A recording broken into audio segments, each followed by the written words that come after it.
যুদ্ধ শেষ, হযরত আলী বাড়িতে আসতেছেন। এর মধ্য দিয়ে নবীজি এই যে হযরত আলীর মনে নতুন কাপড় চায়া একটু ব্যথা হলো। হাসাইন হুসাইন দৌড়ে যায় নানার কাছে, কইছে, নানা গো আজকে কি হয়েছে জানেন? কি? আম্মু না আব্বুর কাছে নতুন কাপড় চাইছে। আমি দেখছি যুদ্ধে যাওয়ার সময় আব্বুর মনটা একটু ভারী। এদিন থেকে রাসূল ফাতেমার ঘরে আসে না।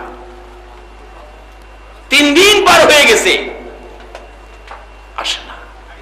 যেদিন হযরত আলী বাড়িতে আসতেছেন, অন্যদিন যুদ্ধ শেষ, ঘোড়া দৌড়ায় বাড়ির ভিতরে ঢুকে যায়। আজকে দূর থেকে ঘোড়া থেকে নেমে গেছে, আস্তে আস্তে হাঁটতে হাঁটতে আসতেছে। খাতুনে জান্নাত ফাতেমাতুজ জাহরা কি শিক্ষা দিলেন? স্বামীর মনে দুঃখ দেওয়া যাবে না। এটা ওয়াজ তাদের জন্য নয়, এটা আমাদের শিক্ষার জন্য। এটা আলী ফাতেমার দুষ্ত্রুটি নয়, এটা আমাদের শিক্ষার জন্য করে গেছে। ডাকতেছে, দেখছি মনটা কষ্ট। ফাতেমা একটু আগে বাইরা ঘোড়ার রশিটা হাত থেকে নিলেন, ঘোড়াকে বাঁধলেন, স্বামীর হাতে ধরে তরবারিটা নিলেন, পোশাকটা, যুদ্ধের পোশাকটা খুলে স্বামীকে টান দিয়ে দরজায় দাঁড়ায়া পাথরের উপর দাঁড় করে পানি দিয়ে পাও ধোয়াইলেন, হাত মুখ ধোয়া স্বামীকে আঞ্জা মেরে ধরেছে। স্বামী নতুন কাপড় চাইয়া কষ্ট দিছি, বলো এখন তোমার মনটা খুশি না বেজার? হযরত আলী মুস্কি হাসি দিয়ে কয়, ফাতেমা খুশি তো, আমি তো বেজার না, তুমি তো লিগেল দাবি আমার কাছে করেছো। হাসাইন হুসেন মা বাবার খুশি দেখে দৌড়ায় গেছে, নানা নানা গো 3 দিন হয়েছে আমরা বাড়িতে যান না, আপনি আজকে যাইবেন কেন? কি ঘটনা ঘটছে জানেন? আমার মা না বাবারে হাত মুখ ধোয়া আঞ্জে ধরছে, বাবাও খুশি মাও খুশি। রাসূল বলেন আমিও খুশি, আমার আল্লাহও খুশি। ফাতেমা স্বামীকে খুশি করেছো, আমি রাসূল এখনই তো আসতেছি। যে স্বামীর মনে একটু কষ্ট দিলে রাসূল ফাতেমার ঘরে যায় না। ও মা বোনেরা, স্বামী বেতন পায় 5000 টাকা, 5000 টাকার শাড়ি দাবি করে স্বামীর মনে কষ্ট দিও না, রাসূলের সুপারিশ নসিব হবে না। কি জিনিস চাইতে পারো স্বামীর কাছে, চাওয়ার অধিকার আছে। চেয়েছেন মা খাদিজাতুল কুবরা রাদিয়াল্লাহু তাআলা আনহা। বাবারা ভাইয়েরা, আমি কি কথাগুলো বুঝাইতে পারতেছি? আমার নবী বলেন, খাদিজা রে বলো তুমি কি আমার কাছে চাইবা রে খাদিজা? কথা দিলাম যা চাইবা তাই পাইবা। রাসূল আমরা যা চাই তা দেওয়ার ক্ষমতা রাসূলের আছে কিনা? যা চাইবা তাই তুমি পাইবা। খাদিজা কি চাই দেখেন। ও 2 নং মাইলের মাথার মা বোনেরা, নবীর প্রাণ প্রিয় বিবি মা খাদিজা কি চাইলেন দেখেন। প্রথম নাম্বারে চাইলেন, ইয়া রাসূলুল্লাহ একটা দাবি হলো, প্রথম দাবি হলো, নবী গো আমি খাদিজা যদি মৃত্যুবরণ করি, ও মাইলের মাতার মা বোনেরা বলুন আমাদের মা বোনদের মৃত্যু হবে কিনা? বাবারে মৃত্যুর আগে তুমি যা মনে চাই তা করো না, যেই দিকে মনে চাই সেই দিকে চইলো না, নবীর আদর্শের বাইরে চইলো না। আমার আল্লাহ সাবধান করে দিয়েছে, আমানুদখুলু ফিসসিলমি কাফা।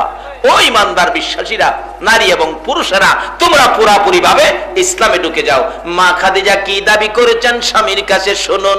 মা খাদিজা ডাকে, ইয়া রাসূলুল্লাহ প্রথম দাবি হলো, আমি খাদিজা যেদিন মৃত্যুবরণ করব গো, আমারে বাজারের কিনা কাফন আমার গায়ে লাগাবেন না। আপনার কাছে আমার দাবি হলো, আপনি নবীর একটা পাঞ্জাবি মুবারক আমি খাদিজারে কাফন হিসাবে লাগাইয়া দিয়ে। আমার বিশ্বাস রাসূলের পাঞ্জাবি যদি আমার গায়ে থাকে, আল্লাহর ফেরেশতারা আমার সাথে দুর্ব্যবহার করবে না। এরে মা বোনেরা, রাসূলের বিবি যদি সেই পথ খুঁজে নিতে পারে। নবীর পাঞ্জাবি যদি আমার গায়ে থাকে ফেরেশতারা দুর্ব্যবহার করবে না। আজকে আমরা দেশের মা বোনেরা গো, তোমরা সেই কবরের বয়ে জীবনে কি করেছো মাগো? যেই ঘরে তুমি রঙের শাড়ি পরে বউ হইয়া ঢুকছিলা, এই ঘরটার থেকে তোমাকে শুধু কাফন পরাইয়া বিদায় দিবে। সুকেশ ভর্তি তোমার পছন্দের কাপড়, সুকেশ ভর্তি একটা কাপড় তোমাকে কবর নিতে দেওয়া হবে না। শুধু কাফন দিয়ে তোমাকে বিদায় করবে মা। তার আগে তুমি আল্লাহ রাসূল খুশি হয় যেই পথে, তুমি সেই পথে যাও। কারণ রাসূল তো তোমার পক্ষে, আল্লাহ তো তোমার পক্ষে। হযরত আদম আলাইহিস সালামের কাছে বিয়ে দিবেন হযরত হাওয়াকে। আল্লাহ বলেন আদম মহারানা দাও, মহারানা। আল্লাহ হাওয়ার পক্ষে গিয়ে আদমের কাছে মহারানা চাইছে, তোমাদের পক্ষ নিয়েছে আল্লাহ। তোমরা সে আল্লাহর বিধানের বাইরে তোমরা চলতে পারো না। রাসূল বিয়ে দিবেন খাতুনে জান্নাত ফাতেমাতুজ জাহরাকে হযরত আলী রাদিয়াল্লাহু তাআলা আনহুর কাছে। আলীর কাছে মহারানা চাইছে, আলী মহারানা দাও। হযরত আলী বলেন হুজুর আমার কাছে মহারানা দেওয়ার মতো একটা পয়সা নাই। রাসূল বলেন না, মহারানা তোমাকে দিতেই হবে। হুজুর কোত্থেকে দিব? তোমার ঘরে কি আছে বিক্রি করে মহারানা দিতে হবে। মেয়ের পক্ষে গেলেন রাসূল, মেয়ের পক্ষে গেলেন আল্লাহ। এবার আলী বলেন হুজুর আমার ঘরে ডাল তরবারি ব্যতীত আর কিছুই নাই। রাসূল বলেন তোমার ডাল তরবারি বিক্রি করে মহারানা দিতে হবে। মেয়েদের পক্ষে আল্লাহ। আজকে সেই মেয়েরা যদি রাসূলের বিধান না মানে তাদের কপাল মন্দ হবে, তারা জাহান্নামী হয়ে যাবে। হযরত আলী বলেন হুজুর ডাল তরবারি ইসলামের এই যুগে প্রয়োজন, এর চেয়ে বেশি প্রয়োজন মহারানা আদায় করা। ডাল তরবারি বিক্রি করতে গেলে হযরত উসমান গনি রাদিয়াল্লাহু তাআলা, ধনী মানুষ তো, ও ধনীরা তোমাদের ধনগুলি কার জন্য রাখছো? নবীকে খুশি করার জন্য তোমাদের ধন ব্যয় করো। হযরত আলীকে ডাকলেন, আলী তোমার ঢাল তরবারি বিক্রি করবি? ডাল তরবারি আমি উসমান গনি খরিদ করব। ডাল তরবারি খরিদ করে টাকা দিলেন আলীর হাতে। অবশেষে ডাল তরবারি উসমান গনি রাদিয়াল্লাহু তাআলা ইসলামের স্বার্থে আবার হযরত আলীর কাছে ফিরাইয়া দিলেন। নাও। মেয়ের পক্ষে রাসূল, মেয়ের পক্ষে আল্লাহ। শুধু দুনিয়াতে না, হাসরের ময়দানেও বিপদ থেকে বাঁচাবেন মেয়েদেরকে সাধারণ শর্তের উপর। দুনিয়াতেও সাধারণ শর্তের উপর বিপদ থেকে বাঁচাইলেন মেয়েদেরকে। তার বাস্তব হযরত আইয়ুব আলাইহিস সালামের জীবনী। আইয়ুব আলাইহিস সালামের জীবনী খুললে পাওয়া যায় আইয়ুব নবীকে পরীক্ষার জন্য সমস্ত শরীর রোগা হয়ে গেছে, পচা লেগে গেছে, পোকা হয়ে গেছে। গ্রামের লোকজন দুর্গন্ধে থাকতে পারে না, জংলায় ফেলে দিলেন। সকল বিবিগণ আইয়ুব নবীর পক্ষ ছেড়ে দিলেন, একটা বিবি পক্ষ ছাড়ে নাই। বলুন এই বিবির নাম কি? মাশাআল্লাহ জানেন দি আপনারা, নাম কি? এদিকের মানুষ কি ঘুমায় রয়েছেন? নাম কি? রহিমা। রহিমা স্বামীর ভালোবাসা, স্বামীর মহব্বত ছাড়লো না, জংলায় চলে গেছে। স্বামীর সাথে জংলায় থাকে, দুর্গন্ধ রহিমার নাকে লাগে না। পাশে থাইকা স্বামীর খেদমত করে। বাস্তব ঘটনা বলছি, সংক্ষেপ করি। এইদিকে পোকায় আক্রমণ বেশি করলে স্বামী ডাকতেন, আইয়ুব আলাইহিস সালাম ডাকতেন, রহিমা গো আমার ডান দিকে পোকা বেশি আক্রমণ করতেছে, আমার সহ্য হয় না, একটু পোকাগুলি সরায় দাও না। রহিমা কি দিয়ে সরাবেন? স্বামীর নিয়ে আবার কষ্ট হয়। আঙ্গুল দিয়ে সরাইলে চাপ লাগবে, কাঠি দিয়ে সরাইলে ব্যথা পাবে। এই স্বামীর পচা গোস্তের পোকাগুলো সরানোর জন্য রহিমা মুখ থেকে জিহ্বা বাহির করে এই পচা গোস্তের কীড়াগুলো জিহ্বা দিয়ে সরাইতেন। আমার আল্লাহ বলেন রহিমা রে, স্বামীর প্রতি এত ভালোবাসা দিয়েছো, আমি আল্লাহ তোমার প্রতি রাজি খুশি হয়ে গেছি। খুশি হয়ে কি দিলেন রহিমাকে আল্লাহ? বাস্তবে আসুন না, রহিমা মহল্লায় কাজ করে কিছু খাবার নিজের জন্য জোগাড় করে স্বামীর জন্য কিছু নিয়ে আসে। একদিন ইবলিশ শয়তান একবারে এক বিরাট বড় হুজুরের লেবাস মুরব্বি সাইজ ধরে রাস্তায় বসে রয়েছে। রহিমা আসতেছে, ডাকতেছে, রহিমা তুমি তো স্বামীর জন্য বড় দরদি, মাগো তোমার স্বামী এত কষ্ট করে, একটু ওষুধ লাগাইলেই তো গা ভালো হয়ে যায়। রহিমা কয় হুজুর কই পাবো ওষুধ? আমার কাছে ওষুধ আছে, একবার লাগাইলেই শেষ। দেখছেন না এক জাতের ডাক্তাররা ওষুধ বেছে মাইক দিয়া, একবার লাগাইলেই শেষ। এত ভালো ওষুধ রাস্তায় ঘুরুন লাগে।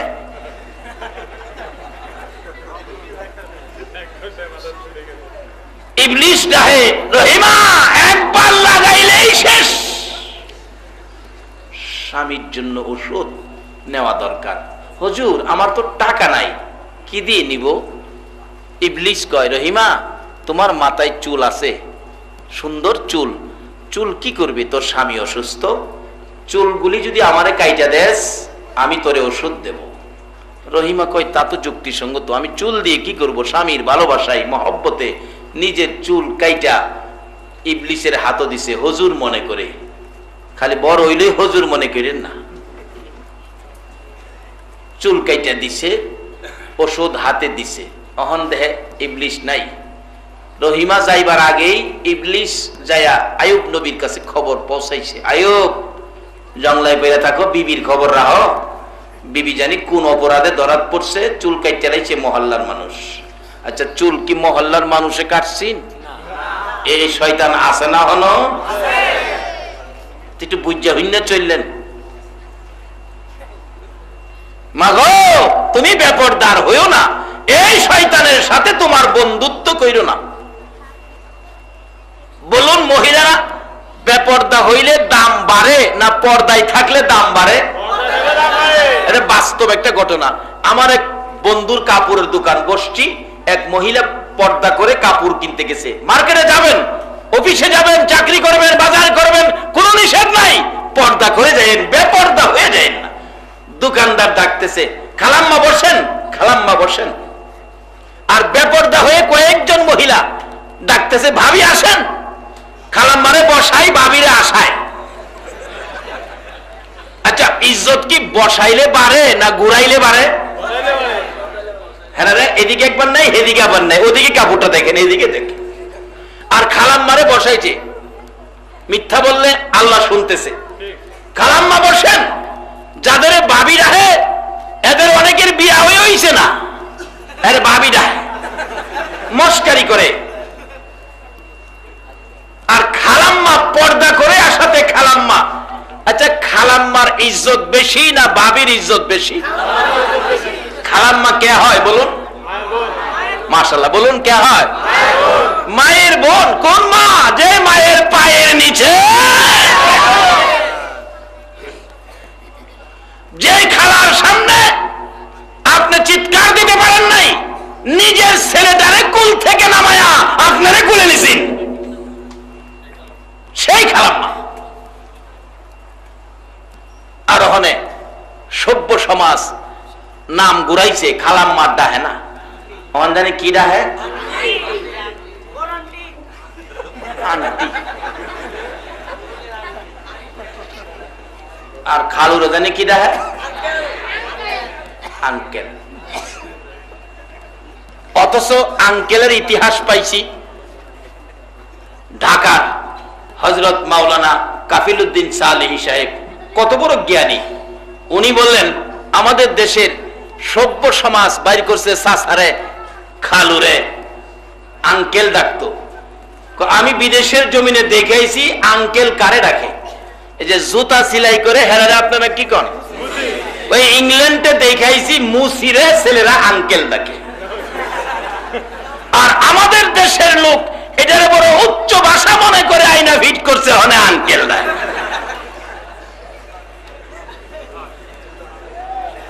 বাপের ভাই কি হয়?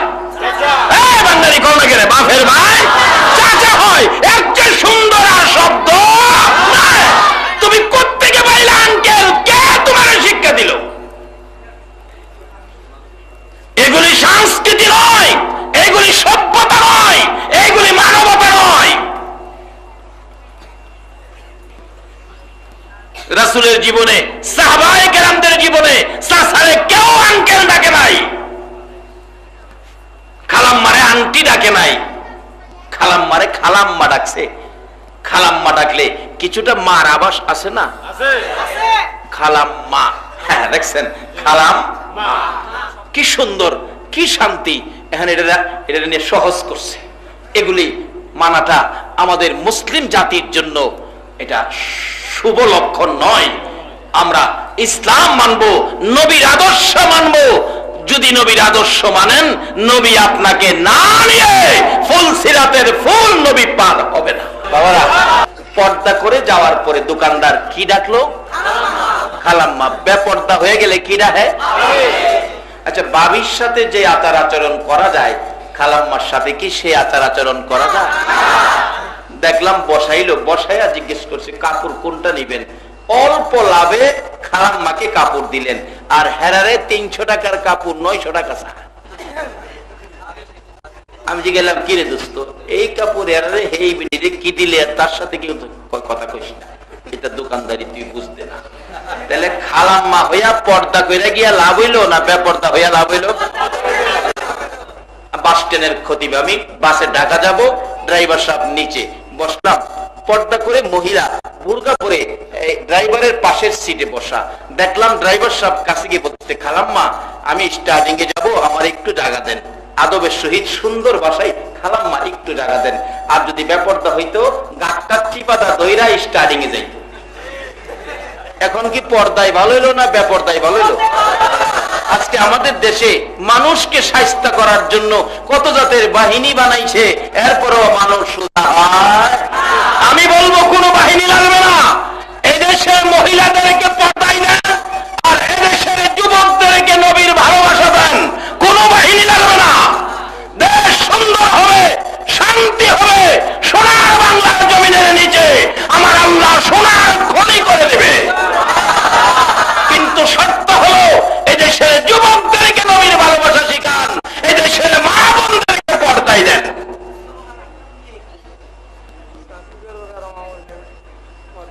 গার্মেন্টস এলাকা আপনার চট্টগ্রামের চাইতে বেশি ঢাকার কাশপুর এলাকা।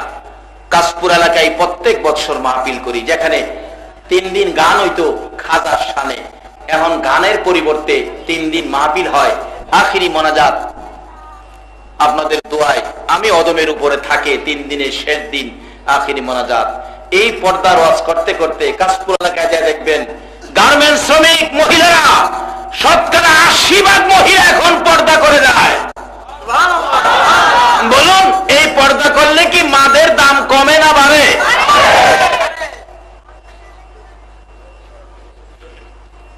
আগে পর্দায় ছিল, একটা মেয়ে বিয়ে করে আনতে ছেলের বাবার খবর হইছে, আর ওখানে যার 5 ছেলে, যে এলাকায় ইমামতি করতাম বেটার 5 ছেলে, হিসাব করে হুজুর কয়টা দিন কষ্ট, 5টা ছেলের বিয়া করাইলে 5 লাখ টাকা তো ইজি। কি 5 লাখ টাকা কি ইজি বলে? ইজি কেমনে ইজি? দেখেন না আপনি সমাজ, দেখেন না হাসান বিয়া হয়, এক একটা ফুলারে বিয়া করামু 1-1 লাখ করে টাকা লমু। আসলে টাকা দেওয়ার সিস্টেম তো রাসূলের পক্ষ থেকে, আল্লাহর পক্ষ থেকে নাই। রাসূল বলছে বিলকুল হারাম। মেয়ের বাবার কাছ থেকে গলার চিপদা 2 টাকা আনছেন, এটা আপনার জন্য হারাম। আর হারাম খাইছেন, এক লোকমা খাবার হারামের খাইছেন, 40 দিন পর্যন্ত আপনার নামাজ পড়লে নামাজ কবুল হয় না। এদেশের লোকেরা এই হারাম কাজে লিপ্ত আছে কিনা বলুন?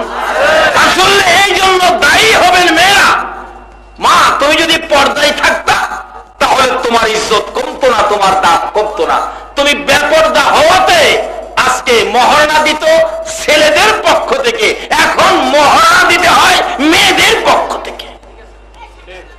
কারণ হলো তুমি বেপর্দা হয়েছো, তোমার ইজ্জত, তোমার দাম কমে গেছে। তোমরা যদি নবীর আদর্শে আসো, পর্দায় আসো, তোমার দাম আবার বাড়বে।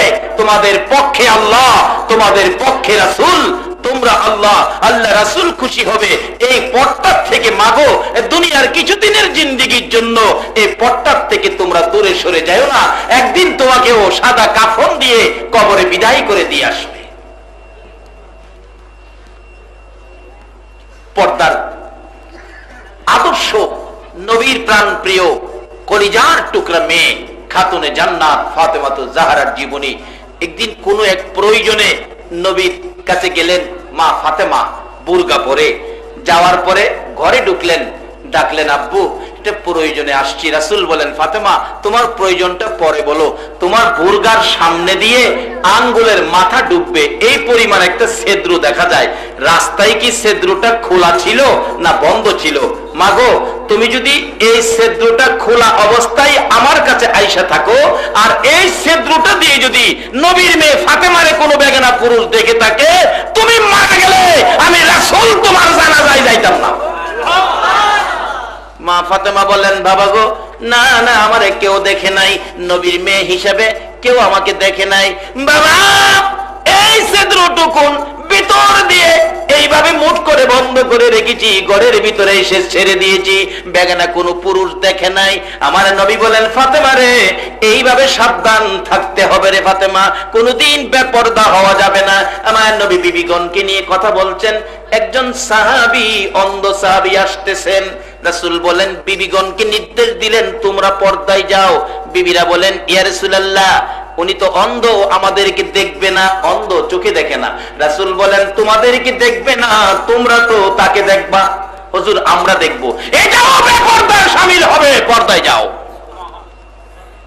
নবীর কথা মানবে যারা হবে জান্নাতি, বলুন নবীর কথা মানবে যারা হবে জান্নাতি। না মানিয়া আবু জাহেল হইল দুচুকি, না মানিয়া আবু জাহেল। নবীর কথা মানবে যারা হবে জান্নাতি, নবীর কথা মানবে যারা হবে জান্নাতি। না মানিয়া আবু জাহেল হইল দুচুকি, না মানিয়া আবু জাহেল। আচ্ছা নবীর কথা মাইনা যদি মা বোনেরা পর্দায় থাকে, সন্তান হইলে ভালো হবে না সন্ত্রাসী হবে? ভালো হবে, নামাজি হবে, নেককার হবে। বাস্তব একটা ঘটনা, এক বেচারা তিনটা ছেলের মেজাজ তিন কিসিমের। মা বাবা দুইজন একদিন বসে পরামর্শ করে, কি গো বাচ্চা তিনটা তিন রকম হইল, তুমি মা আমি বাবা, কিন্তু বাচ্চা যে তিন রকম হইল কারণ কি? বাবা কয়, দেখো বাচ্চা তিন রকমের কারণ তো তুমি। মা কইতাছে, কও কি আমি? হ্যাঁ। কেমন? কয় কেমন তোমারে বোঝামু, কালকে ফজরে নামাজের পরে আমি ঘরের সেলিং এর উপর উঠতে বয়ে থাকবো, তুমি দরজাটা বইয়া কানবা, ছেলেরা জিগাইলে খালি একটা কথা কইবা, তোর বাবাই আমারে মারছে। কি হইব কয়টা পরে বুঝবা। মা তো দরজায় বইয়া কানতেছে, বাবা উপর উঠতে বই দিছে। বড় পোলায় জিগায়, মা তুমি কান্দো কি লিগা? তোর বাবা আমারে মারছে। বড় পোলা কয়, মা লজ্জার কথা, বাবা মারছে তুমি আমার কাছে কইলা কেমনে? লজ্জার কথা, বাবা তোমারে মারছে আমার কাছে তুমি বললা কেমনে? বড় ছেলে গেছে গা, মাইজ দাঁড়াইছে, মা তুই কান্দোস, তোর বাবা মারছে। ক হ্যাঁ যেমন সাহসে উঠছে গেছে গা। হ্যাঁ তিন নাম্বারটা আইছে, মা তুই কান্দোস কি লিগা? তোর বাবা আমারে মারছে। হ্যাঁ গেল কই? আয়ো কান্দিস না, আরে বুঝামু। আচ্ছা কি কইছে? তিন পোলা তিন কিসিমের কথা, মা বাবা দুজনে শুনছেনি। গেছে গা তো বাবার নামছে, কি গো কেমন বুঝলা? কই ব্যাপারটা কি? একটা কইল বাবাই মারছে, লজ্জা কারো কাছে কইও না। আরেকটা কইলো হ্যাঁ সাহসে উঠছে, আরেকটা কইলো হ্যাঁ গেছে কই, এটা দি গরম বেশি। ব্যাপারটা কি? বাবা কয়, শোনো ব্যাপারটা তুমি কেমন?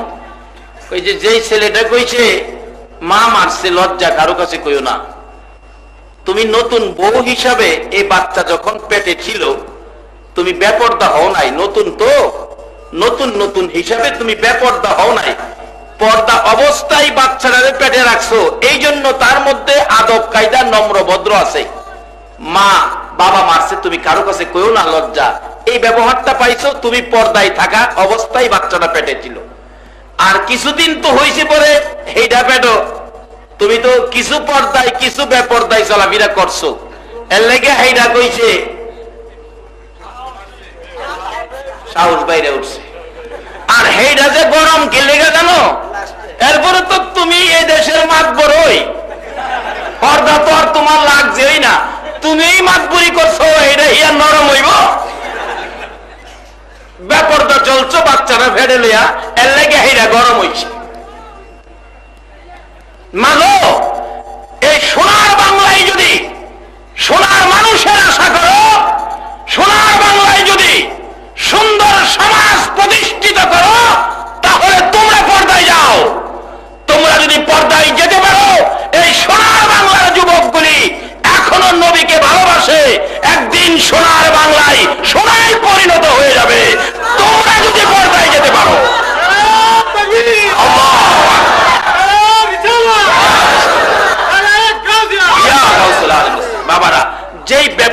মহিলারা চলে, এই বেপর্দা পুরুষও চলে না।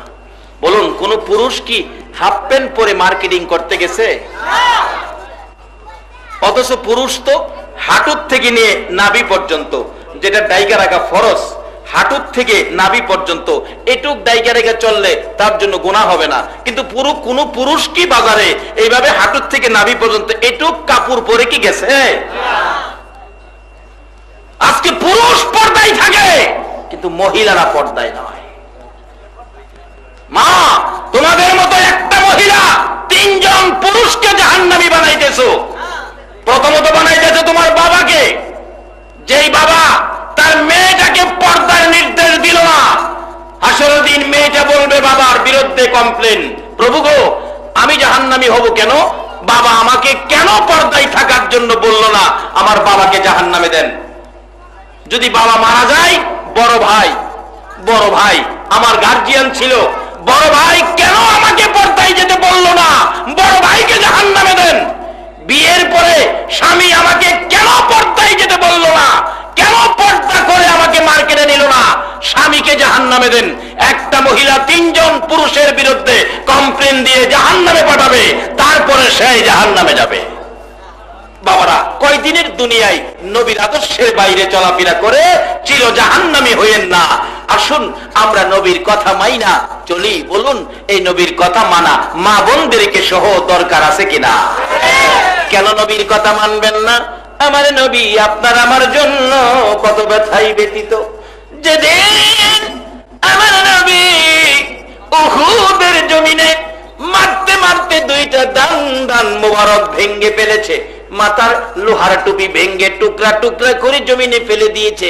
2টা লোহার টুপির অংশ মাথার 2 পাশে ঢুকে নবীজি ব্যথাই ব্যতীত বেহুশ হইয়া উহুদের জমিনের নিচে পড়ে গেছে। আমার নবী কথা জ্ঞান ফিরে না, কথা বলতে পারে না, জ্ঞান হারা হয়ে গেছে, পড়ে আছে গো। যারা হজ করতে গিয়েছেন, যে জায়গাটার মধ্যে রাসূল পড়েছিল এখনো জায়গাটা আগের মতো রেখে দিয়েছে। হাজী সাহেবরা ওই জায়গায় দাঁড়াইয়া মা হারা বাবা হারা সন্তান যেমন কান্দে, এইভাবে রাসূলের মায়ায় কান্দে। আমার নবীকে জায়গাটার মধ্যে জ্ঞান হারা অবস্থায় মারতে ছিল দুনিয়ার থেকে বিদায় করে দেওয়ার জন্য। এমন সময় হযরতে জিবরাইল এসে এইভাবে 2টা হাত বাড়াইয়া আমার নবীকে কুলে উঠাইয়া তাদের সামনে থেকে টান দিয়ে সরাইয়া নিয়ে গেছে। উহুদ পাহাড়ের মাঝামাঝি, নিচ থেকে দেখা যায় না এমন একটা জায়গায় নবীকে নিয়ে জিবরাইল ডাকতেছে, উহুদের পাথর রে, উহুদের পাহাড় রে, দেখ যেই নবী না হইলে তোরা হতে না, আমি হতাম না। নবীকে মারতে মারতে কি অবস্থা করেছে, একটু বিছানার ব্যবস্থা করে দে, আমি আল্লাহর বন্ধুকে শুয়াইয়া রাখি। জিবরাইল বলেন, এই বলে পরিচয় দেওয়ার সঙ্গে সঙ্গে দেখি লম্বা একটা পাথর ফাইটা তোলার মতো নরম বিছানা হইয়া যায়। জিবরাইল এই বিছানার মধ্যে আমার আপনার নবীকে শুয়াইয়া মাথার পাশে বসে আছে। নবীজির জ্ঞান ফিরতেছে না।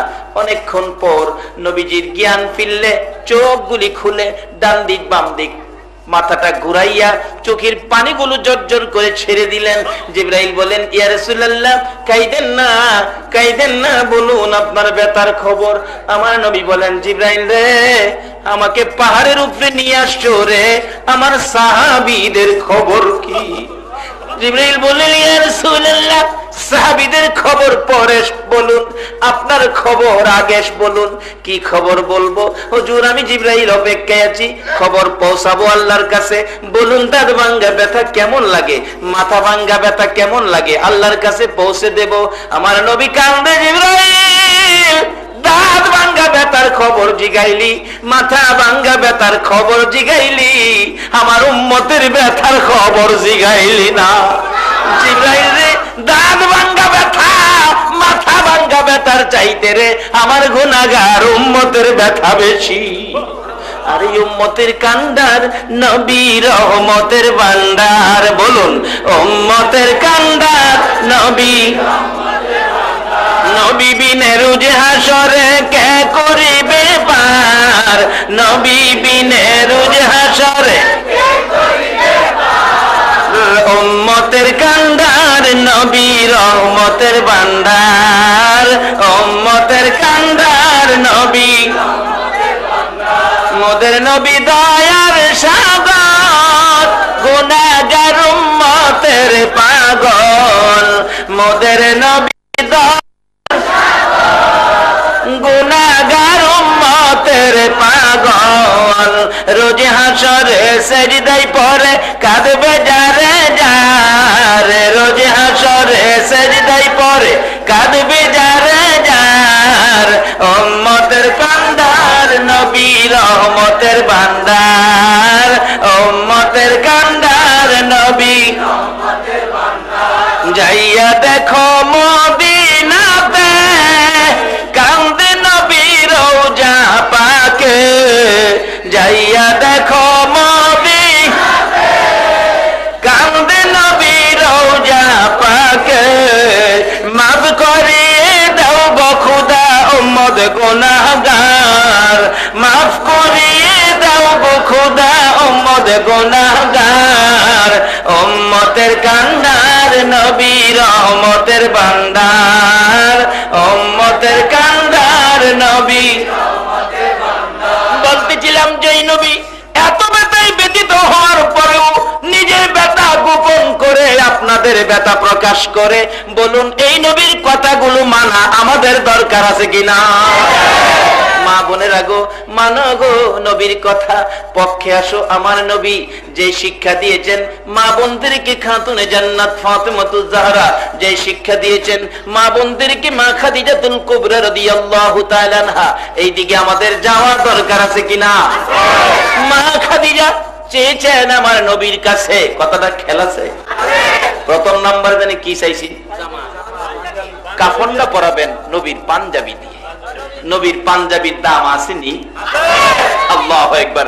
নবীজি যে রওজা পাকে শুইছেন, মদিনা শরীফ শুইছেন, নবীজি রওজা পাকের এক মুষ্টি মাটির দাম আল্লাহর আরশ চাইতে কোটি কোটি গুণ বেশি। যেই নবীর পরশে মদিনার মাটি আরশের চাইতে বেশি দামি হয়, এই নবীর গায়ের পাঞ্জাবি মুবারকের দাম কত হবে? হুজুর বাজারের কিনা কাফন আমি খাদিজারে পরায়েন না, আপনার একটা পাঞ্জাবি মুবারক আমি খাদিজার গায়ে পরায়েন। রাসূল বলেন, খাদিজারে তুমি কি খুশি হবে?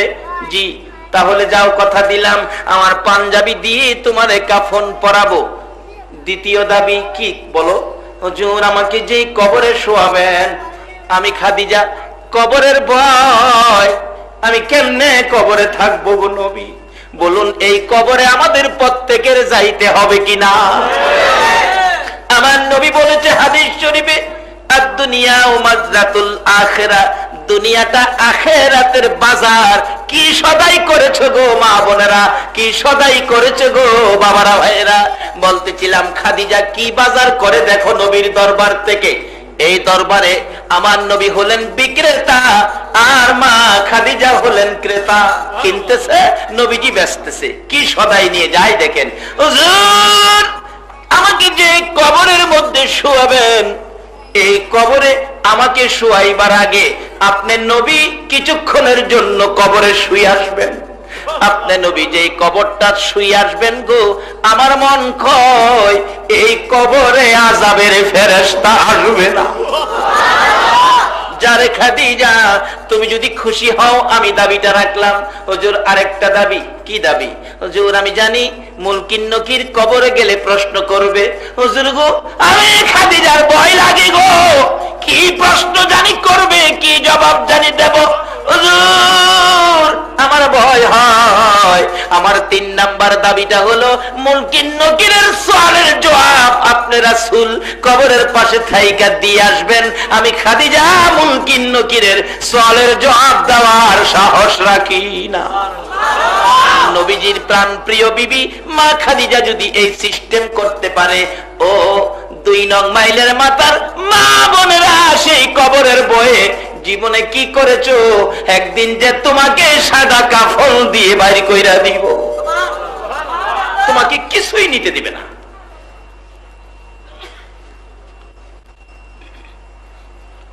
রাসূল বলেন, খাদিজা তুমি থামো, কান্না বন্ধ করো, যাও, তোমার তিনটা কথা আমি রাখলাম। তাই রাসূল মেয়েদের পক্ষে গেল কিনা বলুন? কিন্তু মাগো, তুমি যদি রাসূলের আদর্শে না যাও, তাহলে রাসূল কিন্তু তোমার বিপদে তোমার পাশে আসবে না। হাসরের ময়দানে রাসূল ছাড়া এই বিপদ তরাইয়া নেওয়ার জন্য কোন নেতা নেত্রী কি আপনার পাশে আসতে পারবে? কার কথাই আপনি বেপরদা হলেন? কাকে দেখানোর জন্য আপনি পাগল হয়ে গেলেন? এক বেচারি স্বামী চলে গেছে 3 মাসের জন্য বাইরে, গরিব মানুষ তো, দিন মজুরের স্ত্রী, বেচারি যে পাক করতে গিয়ে এক মুষ্টি চাউল রাখে, চাউল জমায়া বেশ কিছু চাউল হয়েছে 3 মাসে, চাউল বিক্রি করে জীবনে স্বর্ণ ব্যবহার করে নাই গরিব মানুষ, একটা নাক ফুল বানাইছে। নাক ফুল, মেয়েদের নাক ফুল আছে না, স্বর্ণের একটা নাক ফুল বানায়া বেচারি নাকের মধ্যে লাগায়া বারবার আয়নার সামনে গিয়া দেখে কেমন দেখা যায়। জীবনে পড়ছে না তো, নতুন স্বর্ণের নাক ফুল পেরা বারবার দেখে, আবার নিজেরে নিজে শায়েস্তা করে, এই তুই তোরে দেখতেছস, তোর কাছে তোর সুন্দরের কি দাম আছে? তুই যে নাক ফুল বানাইছস, নাক ফুলটা লাগাইলে যদি তোরে সুন্দর লাগে, আর এই সুন্দরটা তোর স্বামীরে দেখাইতে পারস, এই সুন্দর দেখে তোর স্বামী যদি খুশি হয়, তাহলে যে তোর সুন্দরের দাম হইব, তুই তোরে দেখলে কি দাম হইব? ও মা বোনেরা, তোমরা এই জগতের চাল চলন মানুষকে দেখানোর জন্য নয়, এমন আচার আচরণ তুমি করো যে কার্যকলাপে আল্লাহ, আল্লাহ রাসূল তোমার প্রতি খুশি হবে। 3 দাবি আদায় করবেন, কথা দিলেন রাসূল। এবার আবার হঠাৎ করে কাঁদতেছেন খাদিজা। আমার নবী বলেন, খাদিজা রে, 3টা দাবি করেছো, 3টা দাবি রাখলাম, আবার তুমি কেন এইভাবে কাঁদতেছো? কারণটা কি? খাদিজা চোখের পানিতে জামা কাপড় ভিজে গেছে। হুজুর, আর দাবি করব না, এটা দাবি নয়, আমার মনের একটা আশা বাকি রয়েছে। কোন আশায় রে খাদিজা কাঁদতেছো? হুজুর, আমি জানি মক্কার মানুষ মৃত্যুবরণ করলে কাফন পরাইয়া বাজারের কিনা সুরমা দিয়ে কাফনের উপরে সাজাইয়া দেয়। হুজুর, আমার একটা আশা গো, এটা আমার দাবি নয়, এটা আমার আশা। কি আশা রে খাদিজা? হুজুর, আমার কাফনের উপর বাজারের কিনা সুরমা দিয়েন না। কি সুরমা দিব রে খাদিজা? আমার নবীর সামনে বসে বসে মা খাদিজা কান্দে, হুজুর বাজারের কিনা সুরমা দিয়েন না, আমি কিছু সুরমা জোগাড় করে রেখেছি। কোত্থেকে সুরমা জোগাড় করেছো? হুজুর, আপনি যখন মক্কা নগর ঘুরে ঘুরে হুজরার ভিতরে ঢুকে রাত্রের বেলা ঘুমের ঘরে ঘুমিয়ে যান, নবী গো, আমি আপনার পাও মোবারক থেকে জুতা মোবারক টাইনা টাইনা খুলেছি, জুতা মোবারকের নিচ থেকে কুরাইয়া কুরাইয়া কিছু দুলি বালি আমি রেখে দিয়েছি। হুজুর, আমি হিসাব করে দেখেছি বাজারের কিনা সুরমার চাইতে রাসূলের পায়ের জুতা মোবারকের দুলির দাম অনেক বেশি। যে জুতা মোবারকের দুলির জন্য আল্লাহর আরশ পাগল ছিল, লালায়িত ছিল, সেই দুলি মোবারক আমি জোগাড় করে রেখেছি। হুজুর, দোহাই দিলাম গো, আমার কাফনের উপর বাজারের কিনা সুরমা দিয়েন না, আপনার পাও মোবারকের জুতা মোবারকের দুলি মোবারক আমার কাফনের উপর ছিটাইয়া দিয়েন। আমার বিশ্বাস বাজারের কিনা সুরমার মেয়াদ শেষ হয়ে যাবে, রাসূলের পাও মোবারকের জুতা মোবারকের দুলি মোবারকের বরকত কোনোদিন শেষ হবে না। আমার নবী বলেন, খাদিজা রে, যাও যাও, তোমার সবগুলো কথা রাখলাম। খাদিজা একটা রোজগার করেছে কবরে নেওয়ার জন্য, এইভাবে স্বামীর কাছ থেকে দাবি আদায় করেছে। আর মাগো, তোমরা তো দাবি করো স্বামীর বেতন 5000, শাড়ি চাইছো 5000-এর। স্বামী কি তোমার শাড়ি আনবো না সংসারের বাকি বাজার করব? অবশেষে তোমার দাবি পূরণ করতে গিয়ে স্বামীটা ঘুষ খাইতো না, ঘুষ খাইতে বাধ্য হইছে। তুমি যে স্বামীরে ঘুষ খাওয়া শিখাইছো, তুমিও জাহান্নামী হইলা, তোমার স্বামীকেও তুমি জাহান্নামী বানাইলা।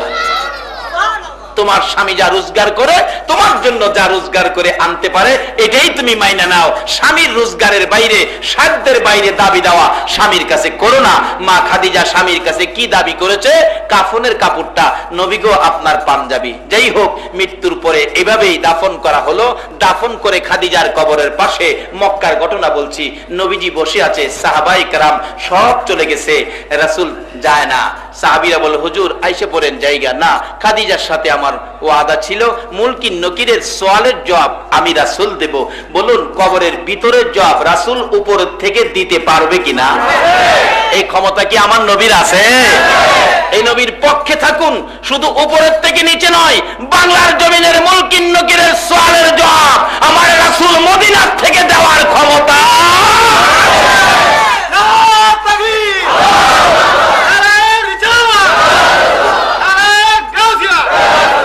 বাবারা, এই নবীর আদর্শে থাকতে, নবীর তরিকা, নবীর উম্মত হইতে, নবীর ভালোবাসা দিতে আপনারা রাজি আছেন? আল্লাহ কবুল করুক, সকলে বলুন আমিন। নবীজি ডাকতেছেন, তোমরা চলে যাও, খাদিজার সাথে আমার কথা ছিল, আমি কথা আদায় করছি। মুলকিন নকির তো আসতেছে না, অনেক সময় পার হয়ে গেছে, আসে না।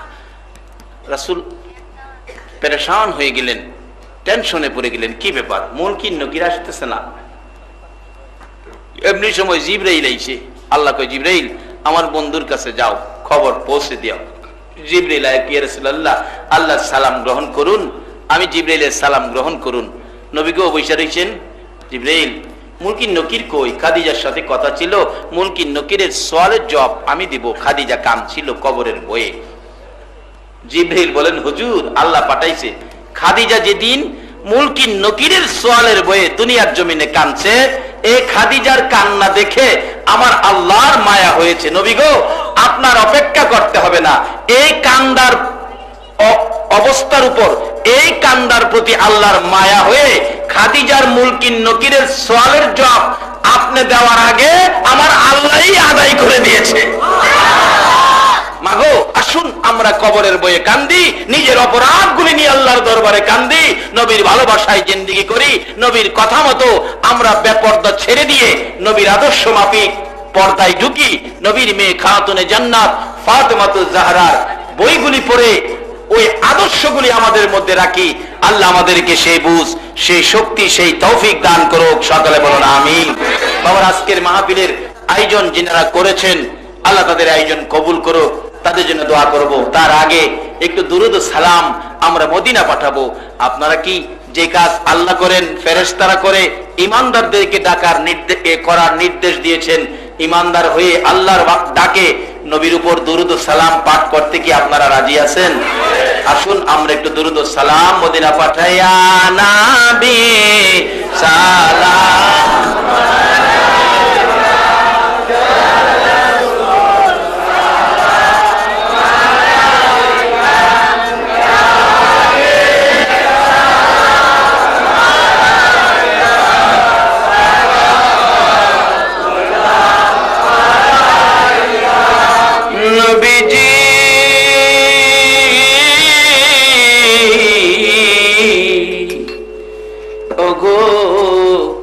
দয়াল নবীজি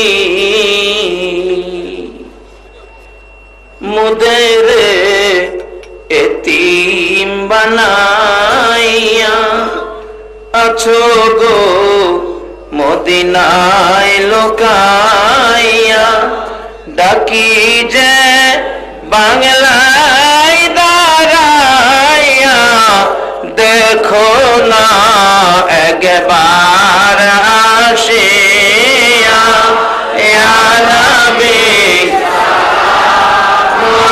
আলাইকা ইয়া রাসূল সালাম আলাইকা ইয়া হাবিব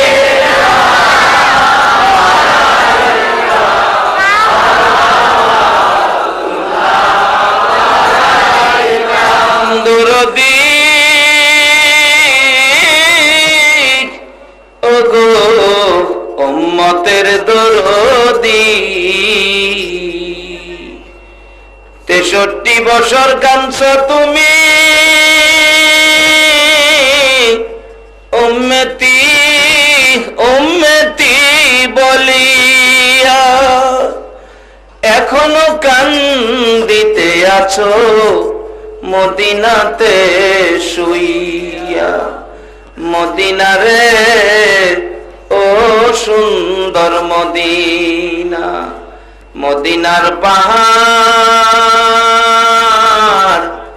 ও পাহাড় রে তুই কত ভাগ্যবান, পাহাড় হইয়া দেখছো আমার দয়াল নবীকে। মদিনার হরিণ, ও সোনার হরিণ রে, তোরা কত ভাগ্যবান, হরিণ হইয়া দেখছো আমার দয়াল নবীকে। উম্মত হইয়া দেখলাম না গো, দুঃখ রইল মনেতে। মনের দুঃখ মনে লইয়া জানাই তোমায় লাখো সালাম, ইয়া নবী সালাম আলাইকা, ইয়া রাসূল সালাম আলাইকা, ইয়া হাবিব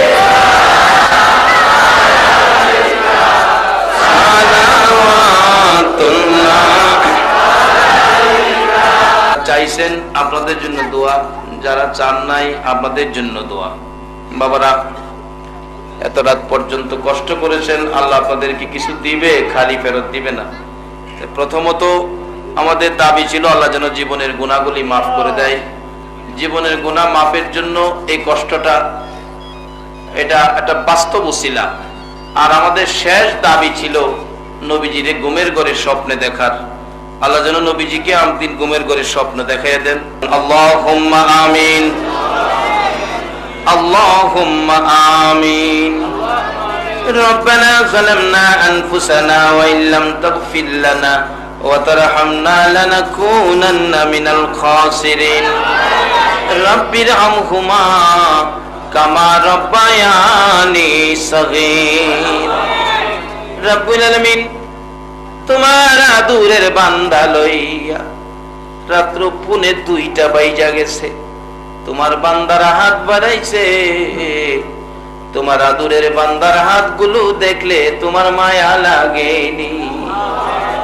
আল্লাহ, দুনিয়ায় দেখছি বাচ্চা যখন মার দিকে হাত বাড়ায়, মা হাত টাইনা টাইনা চুমো দেয়, মা টাইনা টাইনা বাচ্চা কোলে নেয় আর বলতে থাকে, আমার দিকে হাত বাড়াইছো, আমার মন চায় তোমার কলিজাটা সিরা দিয়া দিতে। বাবার কাছে হাত বাড়াইলে বাবা টাইনা টাইনা কোলে নেয়, পকেট থেকে 500 টাকার নোট বাহির করে দেয়।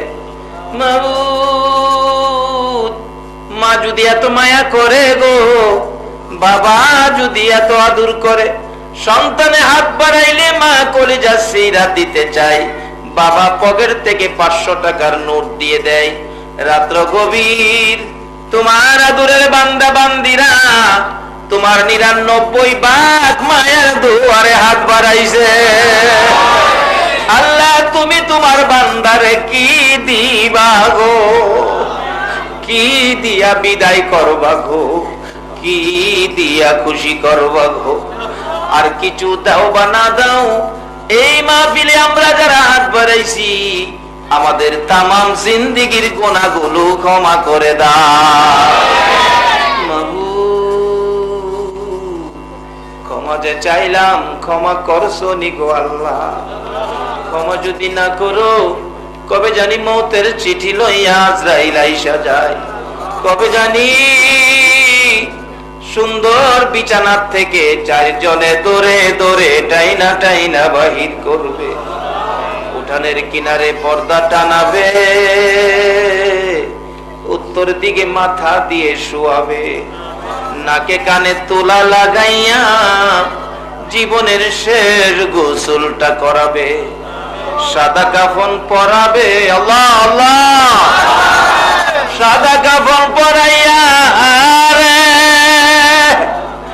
উঠানের মাঝখানে শোয়াইয়া মুরব্বীরা ডাকবে, কে দেখবি রে, আয় জীবনের শেষ দেখা দেখো।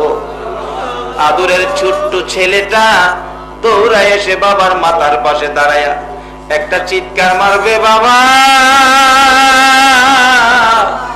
আমরা রে এতিম করে কই যাও গো বাবা। বড় মেয়েটা বারিন্দায় দাঁড়ায়া দাঁড়ায়া কাঁদবে, বাবা গো এই বিছানা খালি করে কই রওনা হয়ে যাও।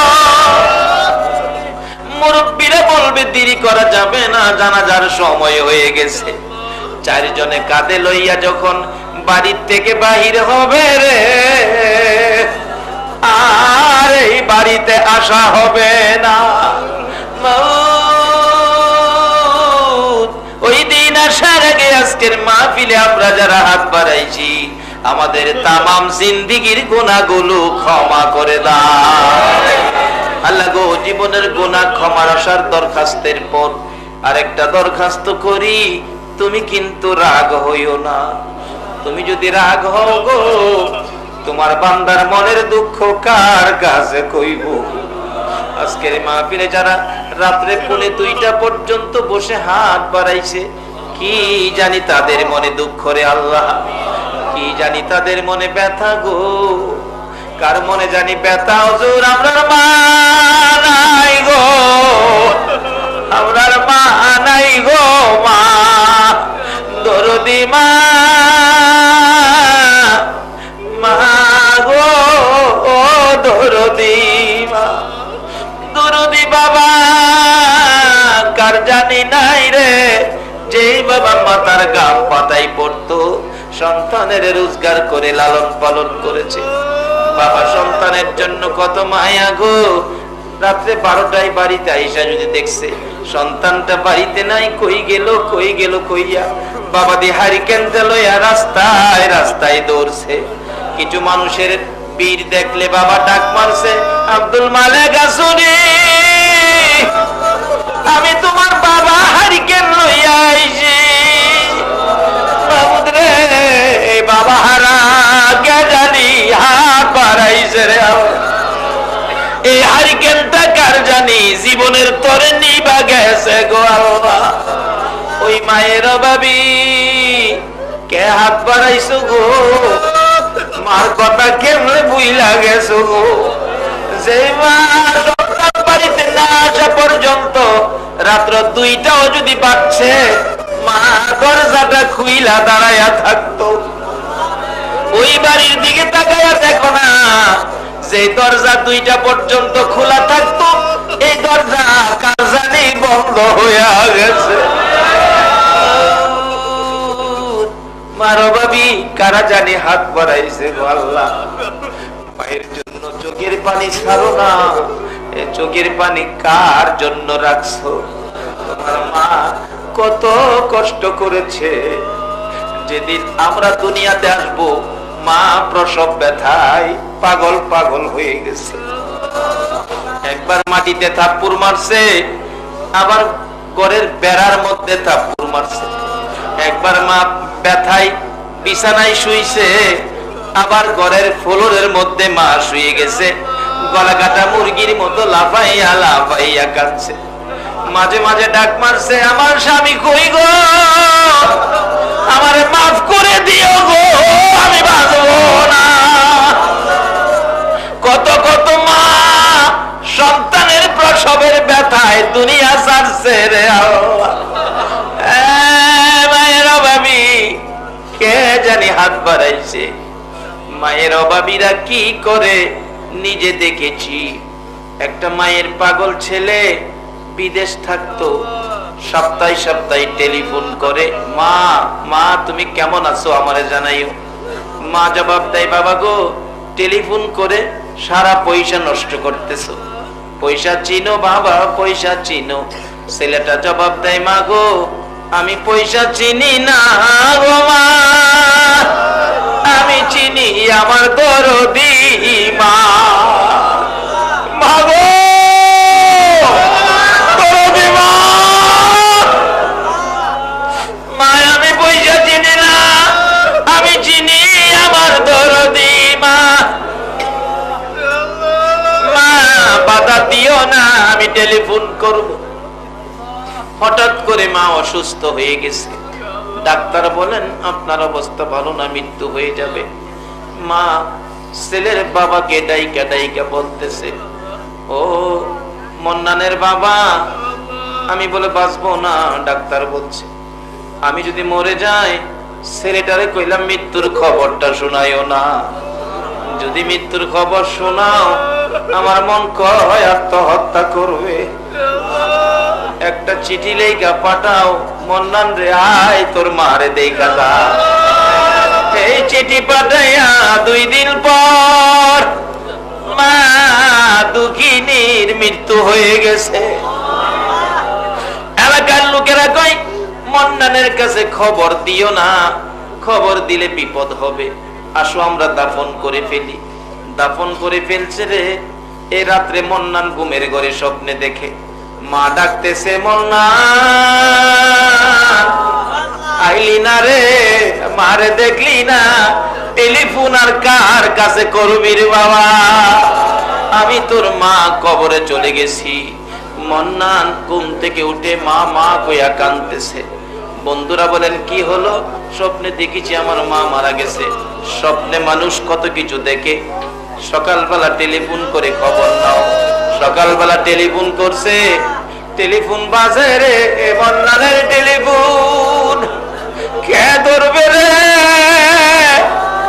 নাই নাই গো দরদি মা। বড় ভাই এসে টেলিফোন ধরলে মন্নান জিজ্ঞেস করে, ভাই মার কাছে দাও, মার কাছে দাও। মা কোথায়? কেন সপ্তাহ হয় নাই টেলিফোন করে মার জিজ্ঞাইতেছো কেন?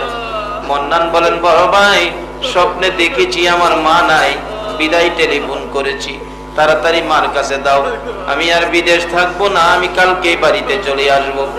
বড় ভাই টেলিফোনটা ফালাইয়া একটা তোর মাইরা রে মার খবরে পৌঁছে গেছে। মা গো, ও মা, তোমার ভাগল আইয়ে গো, তোমার ভাগল আইয়ে। আমরা কেউ খবর দিলাম না, তুমি কেমনে পাগলের খবর দিছো গো মা? বুড়া বাবা সহ এয়ারপোর্টের গেটে বড় ভাই দাঁড়াইয়া রয়েছে। একটু পরে দেখা যায় মায়ের পাগল লইয়া বিমান আইসা পড়ছে। বাবা কান্দে, মাবুদ আমার মন্নান রে আমি কি দিয়া বুঝাইব? মালামাল সহ গেটটা পার হইয়া ভাইয়ের গলায় ধরে ডাকতেছে, ভাই ভাই আমার মা খবর কি গো, আগে আমার মায়ের খবর কো। বড় ভাই শুধু কান্দে রে, শুধু কান্দে। বাবার কাছে জিজ্ঞেস করলে বাবা ধৈর্যের সহিত বলতেছে, মন্নান আয় বাড়িতে যাই, যায় দেখবি তোর মা কেমন আছে। গাড়ি টান দিলে, মাইকু টান দিলে কিছু দূর যাওয়ার পর জিজ্ঞেস করে, বাবা গো স্বপ্নে দেখেছি মা নাই গো বাবা, দেরি করি নাই, তাড়াতাড়ি চলে আসছি, কিছু আনতে পারি নাই, মায়ের জন্য একটা স্বর্ণের চেন আনছি গো বাবা, মা সারা কাউরে দিয়েন না, মার হাতে দিয়েন। বাবা কাউরে বললেন রে, এই চেনটা আমার হাতে দিস না রে, তোর মায়ের হাতে দিস। বাড়ির কাছাকাছি মাইক্রো গেলে দূর থেকে দেখা যায় শত শত মহিলারা কাঁদতেছে। মন্নান জিজ্ঞেস করি, বড় ভাই এত মহিলারা কেন আমার বাড়ির গেটে কান্দে? মহিলারা ডাকতেছে, দেখা যারে মায়ের পাগল আইতাছে। মাইক্রো থেকে নাইবা ঘুরে ঘুরে দেখে শত শত মহিলারা দাঁড়ায় রইছে গো, শুধুমাত্র দরদি মার দেখা যায়। একটা চিৎকার মেরে ডাক মারছে, মা মা তোমার পাগল আইছে গো, দেখা যাও না। কে দিবে রে এই মা ডাকের জবাব? চাচি দৌড়াই এসে ডাকতেছে, বাবা বাবা রে আমি তোর মা লাগি, তোর মা দুনিয়ায় নাই রে বাবা। এই মায়েরা ভাবি যারা কান্দে রে আল্লাহ, আমি নিজেও মার ভাবি রে আল্লাহ। এই চোখের পানি দেখলে তোমার মায়া লাগেনি, তোমার দয়া লাগেনি। এই মুহূর্তে ওই সকল মা বাবার কবর জান্নাতের বাগান বানাইয়া দাও। মা বাবা যারা দুনিয়াতে আছে হায়াত বাড়িয়ে দাও। মা বাবা কেমন জিনিস বুঝার তৌফিক ছেলে মেয়েদেরকে দান করে দাও। আল্লাহ আমাদের মধ্যে যারা বিমারি, বিমার সেবা করে দাও। আমাদের মধ্যে যারা বিমারি বিমার শেফা করে দাও, আমাদের মধ্যে যারা অভাবী অভাব দূর করে দাও, যারা নামাজি নামাজ কবুল করে নাও, যারা নামাজ পড়ে না নামাজের বুঝ দান করে দাও। ইয়া আল্লাহ ডাকবেন না, ইয়া আল্লাহ, ইয়া আল্লাহ। আমাদের মধ্যে যারা নামাজি নামাজ কবুল করে নাও, যারা নামাজ পড়ে না নামাজের বুঝ দান করে দাও, যারা ব্যবসা করে ব্যবসায় বরকত দাও, যারা চাকরি করে পদোন্নতি দান করে দাও। এ আল্লাহ যারা বিদেশ থাকে সহি সালামতে রাখো। আল্লাহ যারা বিদেশ যাবে মনের আশা পুরা করে দাও। এ আল্লাহ খাস করে আমাদের বাংলাদেশটাকে তুমি হেফাজতে রাখো। সকল প্রকার আপদ বিপদ আযাব গজব অ্যাক্সিডেন্ট বালা মুসিবত বান তুফান ঘূর্ণিঝড়, এ আল্লাহ ঘূর্ণিঝড় আইলা থেকে আল্লাহ গো এই বাংলাদেশটাকে তুমি হেফাজতে রাখো গো আল্লাহ। খাস করে চট্টগ্রাম উপকূলীয় সকল এলাকাগুলো তোমার কুদরতি হাতে দিলাম গো আল্লাহ। সবাইকে তুমি হেফাজতে রাখো। আল্লাহ মা বোনদেরকে পর্দায় থাকার তৌফিক দাও, যুবকদেরকে খালেদ বিন ওলীদের মতো বানিয়ে দাও, কুচি কুচি বাচ্চাদেরকে মাজার মুহাব্বিজের মতো করে দাও, সাদা দাড়িওয়ালা মুরব্বী বাবাগণকে আবু বকর সিদ্দিকের মতো কবুল করে নাও। আজকের মাহফিলের আয়োজন যারা করেছে তাদের এই আয়োজন তুমি কবুল আর মঞ্জুর করে নাও। আল্লাহ গো কোরআনের পক্ষ নবীর ভালোবাসার কারণে আমরা যারা হাত বাড়াইছি আমাদের সকলকে নেক হায়াত বাড়াইয়া দাও। হ্যাঁ মাবুদ, অনেকে দরখাস্ত করেছে, যার মনে যে আশা সকলের মনের আশা পুরা করে দাও। আল্লাহ যাদের ছেলে মেয়ে আছে সকলের ছেলে মেয়েদেরকে নেক হায়াত বাড়াইয়া দাও। ছেলে মেয়েদেরকে অকালে মৃত্যু দিও না, মা বাবার কলিজায় আগুন জ্বালাইও না, ছেলে মেয়েদের মুখে এতিমের দাগ লাগাইও না, ছেলে মেয়েদের মা বাবার হায়াত বাড়াইয়া দাও। আল্লাহ মাহফিল শেষে যারা যেখানে যাবে সহি সালামতে পৌঁছাইয়া দাও। মাবুদ গো 2 নং মাইলের মাথার এই মাহফিল তোমার কুদরতি হাতে দিয়ে গেলাম। এলাকার মানুষের হেদায়েতের জন্য, কবরবাসীদের মুক্তির জন্য এ মাহফিল কিয়ামত পর্যন্ত তুমি কায়েম রাখো গো আল্লাহ। এই মাহফিলে যারা আসছে আসবে, সাহায্য সহযোগিতা করেছে করবে, সকলকে তুমি কাল কিয়ামতে নবীর কুদারায় উঠাইয়া ফুলসিরাতের ফুল পার করে দিও। ইয়া আল্লাহ আর একটা দরখাস্ত করি, এই মাহফিলের কষ্টের বিনিময় আমরা আর কিছু দাও বা না দাও, তোমার নবীরে একদিন ঘুমের ঘরে স্বপ্নে দেখায়া দাও, তোমার নবীরে একদিন ঘুমের ঘরে স্বপ্নে দেখাইয়া দাও। মদিনা যাব কেমনে, নবীজির প্রেমের আগুন জ্বলে যে মনে, বলুন মদিনা যাব কেমনে, নবীজির প্রেমের আগুন জ্বলে। আল্লাহ অনেক মানুষ এখানে আছে মদিনা মদিনা শুনেছে, 2টা নজরে 2টা নয়নে মদিনা দেখে নাই।